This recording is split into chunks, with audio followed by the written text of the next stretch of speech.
Hello everybody, welcome back to the channel.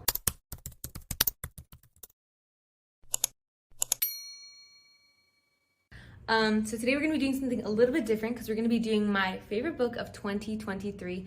So I got this book as an audiobook in the start of the year, and then I read it again just like on the airplane because I was so bored on the airplane. I was like, okay, I need to like listen to an audiobook, which I want to read more books next year, which is why I'm doing this. I'm going to make this into a series, my favorite books.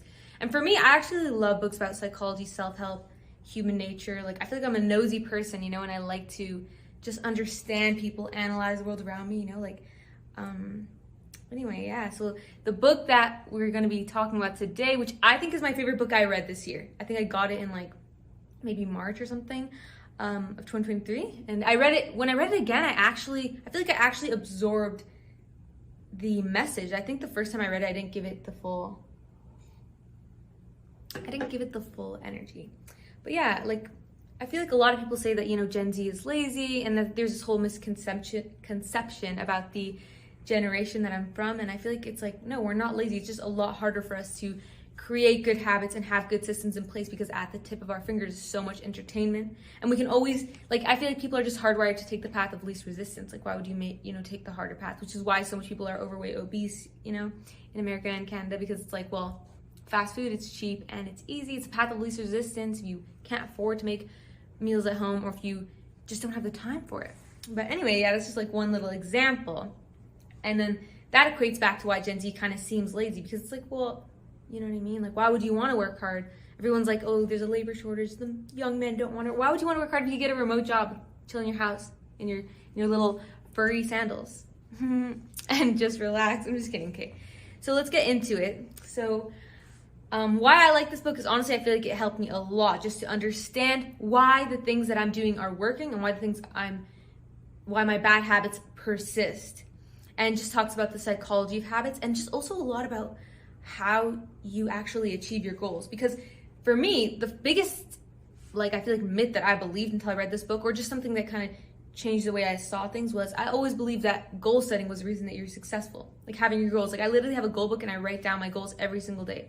And it's like a little Grant Cardone thing I stole from him. Like, you write them as if they already happened, you know? Like, you'll be like, I have 100,000 subscribers on YouTube. Don't forget to subscribe. I'm just kidding. But like, that's a good example of like how you use the goal book. And vision boards. I do a vision board every year. Literally have a vision board every year. So he was just kind of talking about how the unsuccessful and the successful all had the goal. You know what I mean? Like, everybody who wanted to start a YouTube channel had the goal of starting a YouTube channel, but not all of them actually did it. Well, what separates the successful from the unsuccessful? Like, that's the burning question. We all want to be successful in what we do. What separates the person who actually quit smoking from the person who didn't quit? You know what I mean? And he just talks about habits and identity forming habits. So let's get into the first lesson of the book. Or I guess I should give you a recap of James Clear and like how he came about this. So basically, his dad was a professional football player, and he didn't go, like, I don't think he was like famous or anything, but he was a professional football player. Still cool. And he wanted to be just like his dad. He wanted to be a professional football player. He got into a crazy freak accident. His whole like worldview was shattered when he was about, I think, in high school, and he wasn't going to be able to do it at all. So people didn't even think that he was ever going to be able to play again. And he never actually got to that professional level ever again. But in his words in the book, he fulfilled his maximum potential.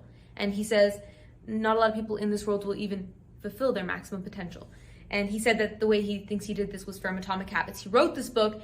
Once it was published, it like spread like wildfire. So many people, coaches use it, businesses use it, give it to their employees, you know.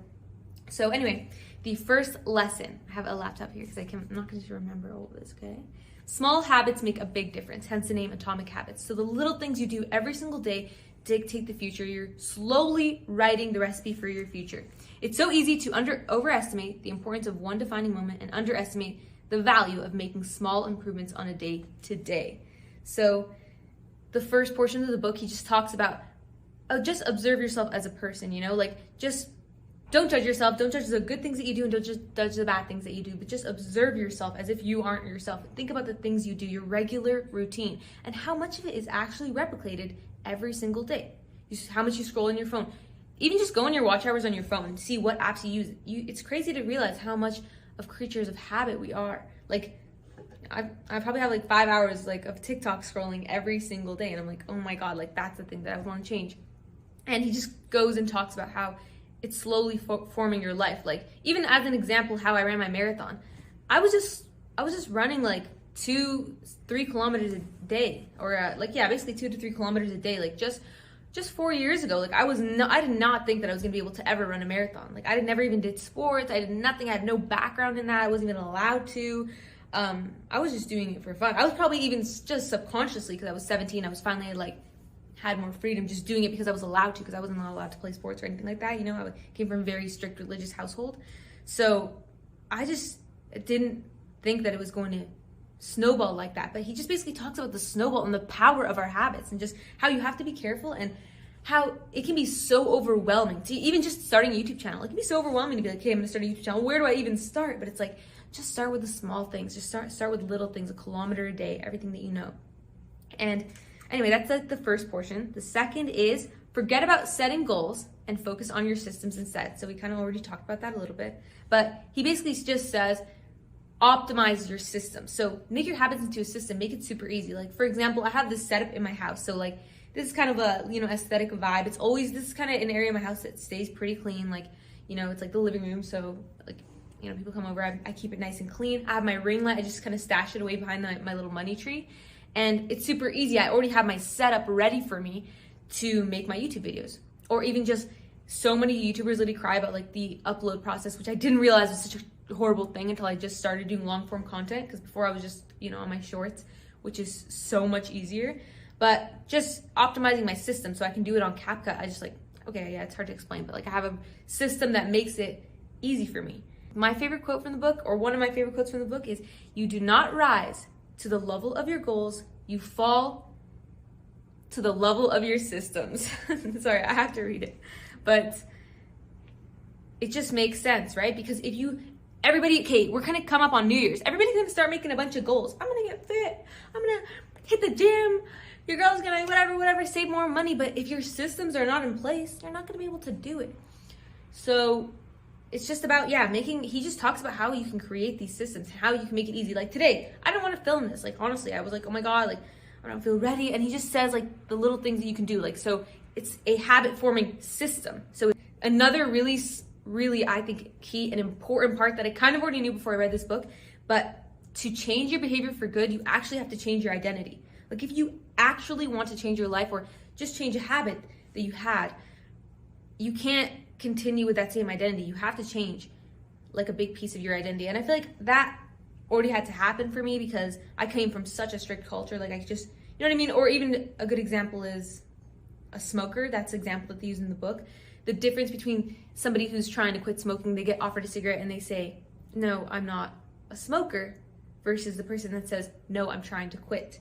The person who says, no, I'm trying to quit, still identifies as a smoker. They still see themselves as a smoker. And the way you see yourself is so important. Like I said, I already knew this. Like, even like little things, like I don't even like to leave my house without looking good. Because it's like, it's a feedback loop. You look dumpy and bad and just trashy, people are going to treat you like that. And then you're going to feel that way about yourself. Like, it's a little thing. Like, and I feel like the identity part of it, I kind of already have that down packed. Like, I already like feel like my identity is who I want to be. Or even little things like, I'm trying to start a YouTube channel. No, I just call myself a YouTuber. I don't care about whatever 1,000, whatever, how many subs I have, or whatever, if my videos are not getting viewed. I'm a YouTuber. Like, that's it. And even when I started TikTok, like you just make it into your identity immediately. Like, don't worry about it. You know what I mean? Or let's say somebody who views themselves as a person who loves fitness, a person who is very fit. Well, then it's going to go against their identity to become overweight, or like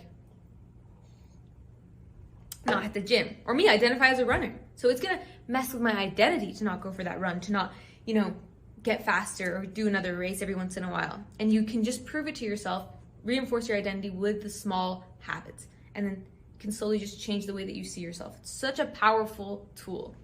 Anyway, this is what I was talking about. Yes, the habit loop. So cue, craving, reward, and response. I'll put this up on the screen. And this is how he talks about building a habit. So the cue is make it obvious. For example, let's just use running as an example. Make it obvious. You can get your workout clothes, or have a section in your closet that's super easy to see, super easy to get dressed, of your running clothes. Have your sneakers super easy, accessible for yourself. And then make it attractive. So this is pair an action that you need to do with an action that you want to do. So it's kind of like treating yourself like a kid, but make it attractive could be like, okay, well, I don't get my cup of coffee in the morning, or like whatever you like, smoothie, something, until I go for a run. This is something that I always do for my morning runs. I go to like a cute coffee shop that like I would like, or join a culture. Like you can make it attractive by joining a club, joining a community, joining a fitness class, maybe a yoga studio, something, you know, something that just adds a little bit more motivation and makes it more attractive.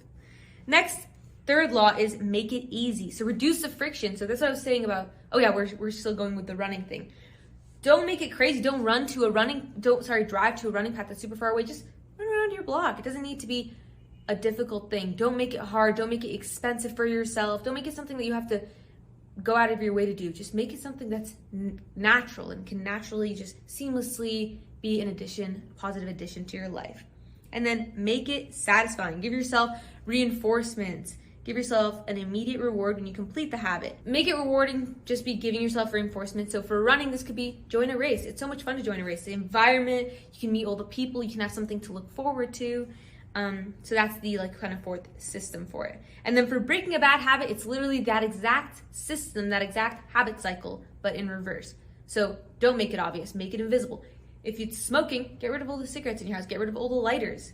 Stop going to the gas station that you get your cigarettes from. Like, you know, don't just stop. Make it unattractive. It smells bad, you know what I mean? Like, I don't know. And then make it difficult. Make it hard for you to get them. It's so hard in this generation, hey? Like, it's like, oh, don't scroll through your phone. How are we gonna do that? You want me to delete the app? I'm not gonna do that. But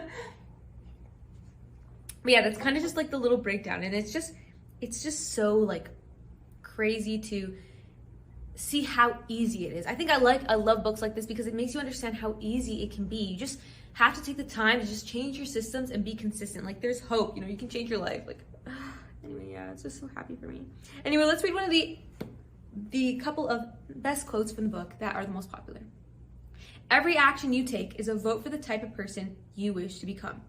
No instance will transform your beliefs, but as the votes build up, so does the evidence of your new identity. This is one reason why meaningful change does not require radical change.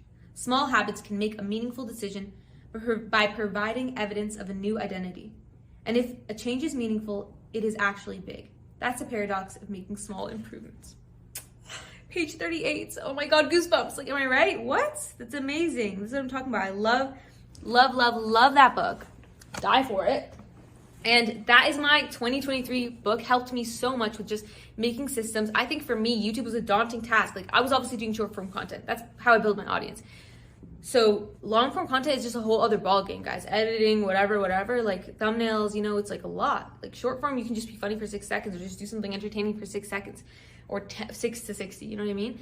But this was a new thing. And I noticed so much of like running and even just other times that have changed my life. We all kind of reinvent ourselves like humans. We change so much. So just make sure, try your best to, you know, reinvent yourself in a positive way. But I just think that this book was super powerful, helped me so much. And I recommend it to everybody. I mean, my little sister's reading it. I want to give it to my older sister. But anyway, yeah, Atomic Habits by James Clear. That's my book of 2023. And if you guys enjoyed this video, make sure you subscribe, leave a comment down below. Let me know what you think if you read it. And just let me know what new videos you guys want to see. But anyway, thank you guys so much for tuning into this video. I hope you have an amazing day. And I'll see you on the next one. Bye.